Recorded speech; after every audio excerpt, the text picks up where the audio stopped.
بعد أفلام سوريون الأم ومريم تلتقط عدسة كاميرا المخرج السوري باسل الخطيب مجرية واقع تلطخ بوحل داعش.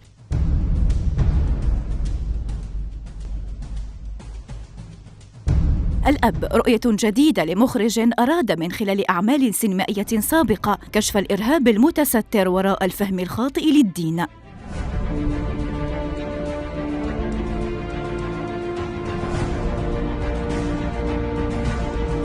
الخطيب يعود في الأب إلى سنة 2015 حينما حاصر تنظيم داعش إحدى البلدات السورية، مجسداً في صراع أب يلعب شخصه الممثل أيمن زيدان ليخرج عائلته من البلدة وإنقاذها من الموت بأي شكل من الأشكال. أنا أهلي ضاعوا مني،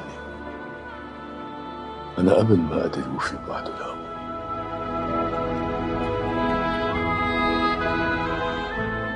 أب ما قدر يحمي عيلته. المخرج السوري يتوقع أن يحصد الأب مكانة عالمية لما يحمله في طياته الكثير من الدلالات على الوضع المتأزم في سوريا. الأحداث تتوالى والمواقف تختلف، والفشل ذريعة لا يستحبها الباسل في عمله ليكون في النهاية الحدث الأهم، فيوكل إلى عدسته مهمة سعي الأب بدأب لتخليص عائلته من موت حتمي، وتبلغ التضحيات ذروتها في مرحلة متقدمة من عمر القصة.